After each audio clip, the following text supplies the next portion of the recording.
আসসালামু আলাইকুম এভরিওয়ান। আজকে আমরা পঞ্চম শ্রেণীর গণিত বইয়ের 20 পৃষ্ঠার যে হিসাবগুলো রয়েছে সেগুলো দেখব এবং সহজ ভাষায় আমি তোমাদেরকে বোঝানোর চেষ্টা করেছি।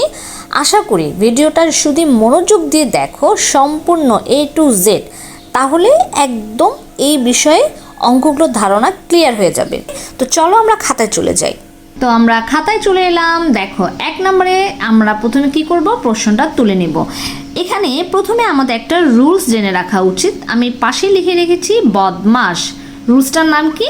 বদমাস। শুনতে কেমন জানি একটু মজা লাগলেও কথাটা কিন্তু সত্য। এই বদমাস রুলসটাকে আমরা ফলো করব। বদমাস বলতে কি বোঝায় চলো এটা আগে একটু জেনে নিই। এখানে বি ফর কি? ব্র্যাকেট। বি ফর ব্র্যাকেট, ঠিক আছে, ফার্স্ট ব্র্যাকেট। এই যে রাউন্ড করে দেওয়া অর্ধেক রাউন্ড, এটাকে বলা হয় ফার্স্ট ব্র্যাকেট। তারপরে বলা হয় সেকেন্ড ব্র্যাকেট, ঠিক আছে। তারপরে বলা হয় এইভাবে করে যখন আমরা দিব সোজা দিয়ে দুই পাশে দুটো দাগ, তখন এটা হয়ে যায় third bracket. Okay, that means B for bracket. Okay, and O for of বা এর, যার বাংলা অর্থ এর, তো এটা আমাদের দরকার নেই আপাতত। ডিতে হচ্ছে ডিভাইডেড, মানে কি? ভাগ, ঠিক আছে। D for divided, that means ভাগ। এমতে কি? মাল্টিপ্লিকেশন, দ্যাট মিনস গুণ। এতে অ্যাডিশন বা অ্যাড, যোগ করা, ঠিক আছে। অ্যান্ড সাবস্টিটিউশন, দ্যাট মিনস বিয়োগ। তাহলে এই রুলস অনুযায়ী প্রথমে আমাদের ব্র্যাকেটের কাজ করতে হবে, তারপরে ভাগের কাজ করতে হবে, এরপরে গুণ, এরপরে যোগ, অ্যান্ড ফাইনালি বিয়োগের কাজ করতে হবে। এই জিনিসটা আমরা বুঝবো যখন আমরা অঙ্কগুলো করতে শুরু করব। তো দেখো প্রথমে আমাদের কি আছে? ব্র্যাকেট। এখন কি আমরা যোগ 5 বা 6 বিয়োগ এই কাজগুলো কিন্তু আগে করবো না, আগে আমাদেরকে ব্র্যাকেটের দিকে তাকাতে হবে। এখানে ব্র্যাকেট কোথায়? এই যে এই জায়গায় ব্র্যাকেট আর এই জায়গায় ব্র্যাকেট, তাহলে ব্র্যাকেটের কাজ আগে করব। এখন এই ব্র্যাকেটের মধ্যে কি আছে বলো তো? বিয়োগ। তাহলে দ্বিতীয় লাইনে আমরা কি লিখবো? 6 থাকবে, বিয়োগ নামাবো। এবং ব্র্যাকেটের মধ্যে কি আছে? 56 আর 40 হচ্ছে বিয়োগ অবস্থায় আছে। তাহলে 56 আর 40 কি করব? বিয়োগ করব। বিয়োগ করে উত্তর আসে কত? 16 লিখলাম। ওকে, ভাগ চিহ্ন আছে, ভাগ চিহ্ন দিলাম। আবার এই ব্র্যাকেটের মধ্যে কাজ, 4 দুগুণা কত? 8। এই 8 বসিয়ে দিলাম, যোগ চিহ্ন দিলাম, 5 বসালাম। ওকে, এরপরে দেখো এখন কার কাজ আগে করব বলো তো? চল চলে যাই রুলসে। আমাদের বলা আছে ব্র্যাকেটের কাজ হয়ে গেলে ভাগের কাজ করব। ফাইন, তাহলে ভাগ কোথায়? এই যে এই দুটো জায়গায়, তাই না? এই দুটো সংখ্যার মধ্যে ভাগ আছে। তাহলে 16 ভাগ 8, 16 ভাগ 8 ভাগ করলে কত আসে? 2। 6 বসবে, আবার বিয়োগ 16 ভাগ 8, 16কে 8 দিয়ে ভাগ করলে উত্তর আসে 2 যোগ 5। ওকে, এরপরে আমরা কি করব দেখো, 6 প্লাস 6 মাইনাস 2, তাই না? 6-এর আগে কোনো চিহ্ন নাই, তার মানে একটা যোগ চিহ্ন আছে, প্লাস আছে। তাহলে প্লাস 6 এবং মাইনাস 2, দ্যাট মিনস 6 থেকে কত? 2 বাদ যাবে। 2 বাদ গেলে কত থেকে? 4। যোগ চিহ্ন বসালাম, 5 বসালাম। 4 আর 5 যোগ করলে হয় 9। এটাই আমাদের উত্তর।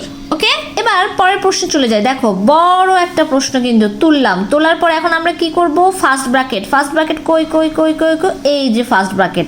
ফার্স্ট ব্র্যাকেটের কাজ আগে করব। তাহলে এগুলোর কোনো কাজ আমাদের আপাতত নাই, তাই আমরা কি করব? হুবহু যা আছে তাই বসিয়ে দেব। এই যে গুণ চিহ্ন পর্যন্ত, এই যে গুণ চিহ্ন বসালাম। সেকেন্ড ব্র্যাকেট দিলাম, সেকেন্ড ব্র্যাকেট দিলাম। ফার্স্ট ব্র্যাকেটের কাজ, ফার্স্ট ব্র্যাকেট কি করা আছে? বিয়োগ করা আছে। 12 থেকে 7 বাদ দিলে কত হয়? 5। আবার গুণ চিহ্ন বসলাম, 2 বসালাম, বিয়োগ 5। সেকেন্ড ব্র্যাকেট ক্লোজ করে দিলাম, -1 থার্ড ব্র্যাকেট ক্লোজ, ভাগ 13। ওকে, এরপরে আবার 7 যোগ, এবার আমরা কি করব? সেকেন্ড ব্র্যাকেটের কাজ শেষ করব। আবার থার্ড ব্র্যাকেট আছে, দিলাম সেকেন্ড ব্র্যাকেটের মধ্যে এইটা। এখন আছে কি বলো তো? 45 ভাগ 9 যোগ 3। তাহলে কার কাজ করব? যোগের কাজ নাকি ভাগের কাজ? রুলস অনুযায়ী ভাগের কাজ আগে করব। তাহলে ভাগ দেব, 45 ভাগ 9, 45 ভাগ 9 ভাগ করলে কত আসে? 5 নং 45, 5 বসালাম এবং যোগ 3। ওকে, গুণ 5 দুগুণা 10, গুণের কাজ আগে করব। 10 বসালাম, বিয়োগ 5। আবার সেকেন্ড ব্র্যাকেট ক্লোজ করব, বিয়োগ 1, তারপর থার্ড ব্র্যাকেট ক্লোজ করে ভাগ 13। সেকেন্ড ব্র্যাকেটের কাজ কিন্তু এখনও শেষ হয় নাই। আবার 7 যোগ থার্ড ব্র্যাকেট দিলাম। সেকেন্ড ব্র্যাকেটের মধ্যে এখন কয়টা আছে? 5 যোগ 3, যোগ করলে হয় 8। গুণ চিহ্ন দিলাম, এখানে 10 থেকে 5 বিয়োগ করলে হয় কত? 5। ওকে, তারপর কি চিহ্ন দেওয়া আছে? বিয়োগ 1, থার্ড ব্র্যাকেট ক্লোজ, ভাগ 13। এবার থার্ড ব্র্যাকেটের কাজ কিন্তু আবার 7 যোগ, প্রথমে কি করব? এই তিনটা সংখ্যার মধ্যে গুণের কাজ আগে, 5 × 40 বিয়োগ 1 ভাগ 13। আবার 7 যোগ, এবার লাস্ট দুইটা সংখ্যা হয়ে গেল, 40 থেকে 1 বাদ দিলে হয় 39 ভাগ 13। এখন এই তিনটা সংখ্যার মধ্যে কার কাজ আগে করব? ভাগের কাজ। তাহলে 39 ভাগ 13, দ্যাট মিনস 3 × 39, উত্তরটা বসালাম। এবার রইল 7 + 3, তাহলে 7 + 3 হয়ে যায় 10। এটাই আমাদের উত্তর।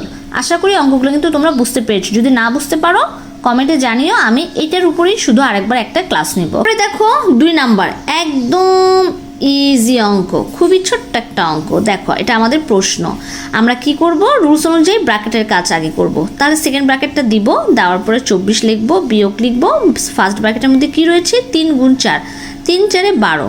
তারপর কি করব, সেকেন্ড ব্র্যাকেট ক্লোজ করব, ভাগ 2 দেব। সেকেন্ড ব্র্যাকেটের মধ্যে কি রয়েছে 24 বিয়োগ 12, মানে বিয়োগ করতে বলেছে, যাতে 24 থেকে 12 বিয়োগ দিলে 12 হয়। তাহলে সেকেন্ড ব্র্যাকেট কি হলো, উঠে গেল, এমন ভাগ থাকলো 2 বসালাম, 12 ভাগ 2, উত্তর হয় 6। এটাই আমাদের আনসার। ওকে, এবার 2 নাম্বারটা দেখো, এটা আরও ইজি, কোনো ফার্স্ট ব্র্যাকেট নাই, কিচ্ছু নাই, কোনো ব্র্যাকেটই নাই। তাহলে ব্র্যাকেটের কাছে আমরা করব না, কার কাছে আগে করব, ভাগের কাজ আগে করব। ভাগ কোথায়, এই যে 4 আর 2, এই দুটো সংখ্যার মধ্যে, তাই না? তাহলে 4 আর 2 ভাগ করলে কত হয় 2। 24 তো 24ই লিখবো, বিয়োগ লিখবো, 3 লিখবো, গুণ চিহ্ন দিব, তারপর এই দুটো সংখ্যাকে ভাগ করলে উত্তর আসে 2, লিখলাম। এবার কাজ করব আগে গুণের কাজ। তাহলে গুণ কার কাজ, গুণের কাজ করব। গুণের কাজ কোথায়, এই যে এই জায়গায়, এই দুটো সংখ্যা মিলে গুণ, 3 আর 2, 3 দুগুণা কত হয় 6 হয়। তাহলে 24 লিখবো, বিয়োগ লিখবো, 3 দুগুণা 6 লিখলাম, 24 থেকে 6 বাদ দিলে কত হয় 18। এটাই হলো আমাদের অ্যান্সার। খুবই সোজা অঙ্ক, এমন তোমাদের পরীক্ষায় কিন্তু এই অঙ্কগুলোই থাকে। এই অঙ্কটা, তারপরে হচ্ছে উপরের এই যে 1 নাম্বারটা, হ্যাঁ, এত জটিল অঙ্ক তোমাদেরকে দিবে না ক্লাস 5-এ। তারপরে অঙ্কগুলো জেনে রাখবে, শিখে রাখবে, কারণ ক্লাস 6-7-এ কিন্তু এই ধরনের অঙ্কগুলো পাওয়া যায়। তাহলে আজকে এই পর্যন্তই। ভিডিওটি ভালো লাগলে লাইক করে দিও, আর যারা চ্যানেলে নতুন প্লিজ সাবস্ক্রাইব করে দিও। ধন্যবাদ সবাইকে।